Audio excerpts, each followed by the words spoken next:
on Monday's show, fresh off of the Lions beating the Vikings, I said the Lions were the class of the NFC. That has not changed in my estimation.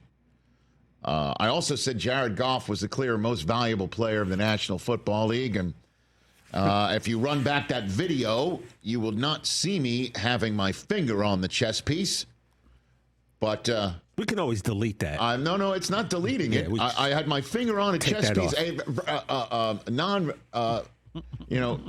just verbally, not physically on a chess piece. It's figuratively on a chess piece by saying Jared Goff was the MVP of this league. I'd now like to amend my comments, if I may. As you should. Thank you. Yeah. Wow, hold strong. Come on. No, Jared Goff is balling out, and I'll talk about that with Dan Campbell when he joins us in about 15 minutes' time. But Lamar Jackson, I think, is in line to be MVP of this league again, because he's really good at the football. And last night, when the Tampa Bay Buccaneers came out and scored on their opening drive, and Mike Evans, making our Magic 8 Ball look pretty damn good, did in fact start, did in fact play, did in fact come up with his 100th career touchdown reception. And then the Buccaneers defense went out there and 3-and-outed Lamar, sacked him twice, got off the field, and then the Bucs are up 10-0. I thought this could be a night for Tampa, even though I chose the Ravens to win it. And, listen, guys, things can change. Momentum can switch. And then Lamar started playing football. He is unbelievable. He can avoid the rush and now keep his head up and find the open receiver. And then he can take off and gut you that way. He was relentless last night. He was relentless in a similar way that we watch Josh Allen being relentless, that we've seen in the past Aaron Rodgers when he was MVP be relentless. We saw him as relentless as Russell Wilson when he was cooking. And by relentless, I mean you can't get him on the ground when you have him surrounded or seemingly sacked. You can't get him phased. He's the one who's just constantly coming at you and looking to steal your soul. And he has actually played better this year than his 2 MVP seasons. And in those seasons, it was one of those like, well, yeah, who's going to really catch the football from him? He's got Zay Flowers. He has Rashad Bateman in the end zone. Guys, he now has 4 career 5-touchdown games in which he has 5 or fewer incomplete passes. 4 times in his career now. 4. Do you know who's had that many such games in their career? Tom Brady. No, sir. Drew Brees. No, sir. Steve Bartkowski. It's a word the Harbaughs like to say. Nobody. He's the first such guy. Not Y.A. Tittle? To ever do it. Lamar Jackson now has a 5th career game with 5 passing touchdowns and no interception. Brady and Brees have more than that. They have 8. But Lamar now has 5, tied with Rodgers, Peyton, and Ben Roethlisberger in that regard. He had yet another terrific game under the lights. 18-5 now in his career. Best primetime winning percentage in the Super Bowl era. The only one with a better one is Steve Young at 23-6.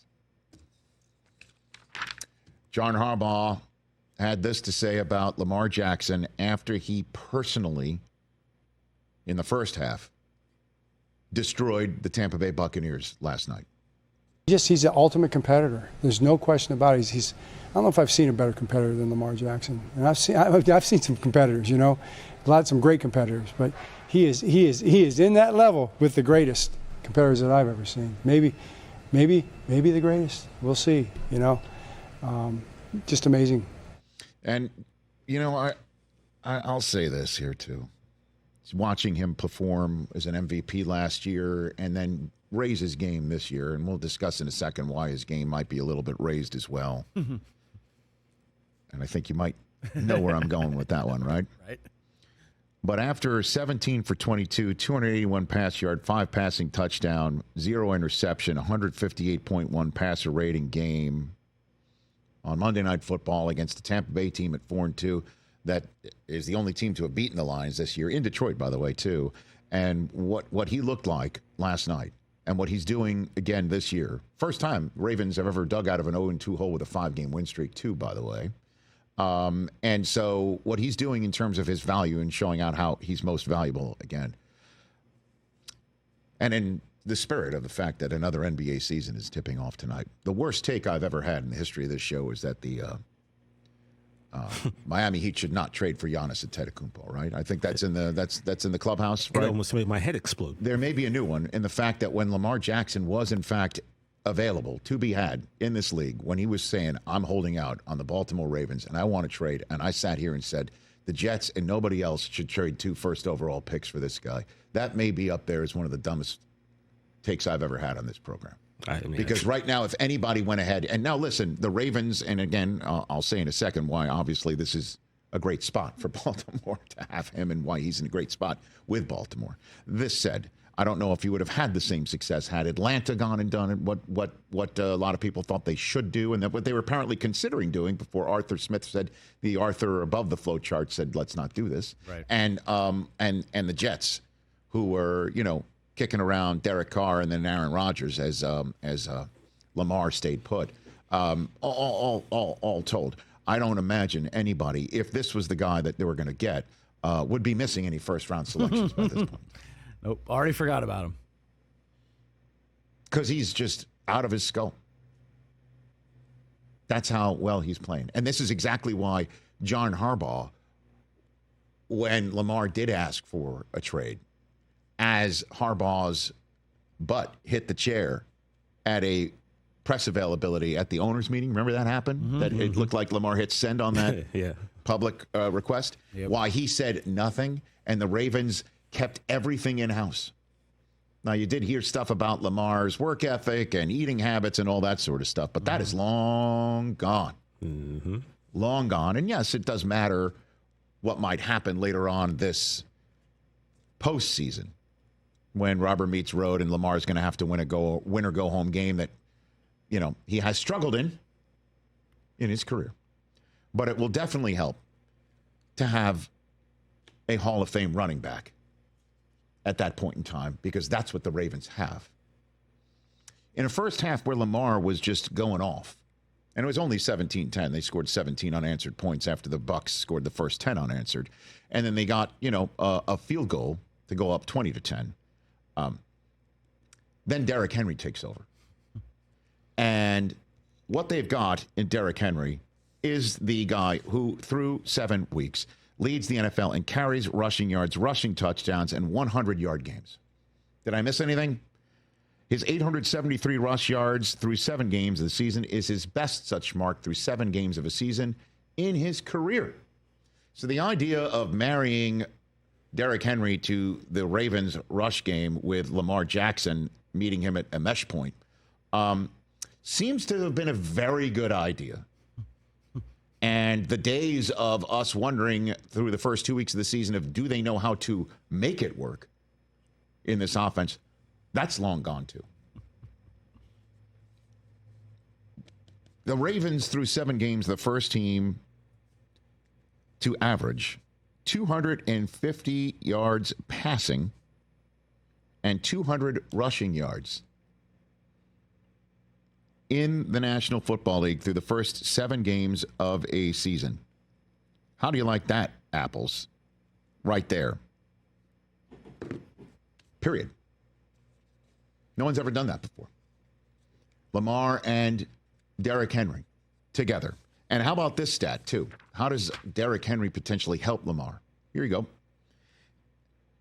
YPA is a stat. You got to look it up. It's yards per pass attempt, which I guess could be YPPA, but listen. Yards per attempt. Yards per attempt. Okay. The Ravens are averaging 10.7 YPA, yards per attempt, after a running play this year. That's the best such mark this century. So they run it, and you're like, uh-oh, and then they pass it, and they get a first down. How about that? It's amazing. They lost 2 games with these numbers, but it took a while for them to get their sea legs. It didn't look like this. Yeah, It took a while. Took a little bit. Yeah. But they're on a roll. They must be butter, to use the phrase of a friend. They're on a roll. And now they're at Cleveland. Oh, boy. They might put up 70. Home for Denver, home for Cincinnati. Then they start playing their division schedule before we see a Monday night horrible to wrap up November. That's how good this team is, guys. That's how good the Ravens look right now. Mark Andrews is scoring touchdowns. They're getting, Kyle Van Noy was a defensive player of the month for the AFC in September. Now you're seeing Marlon Humphrey pick off a couple passes.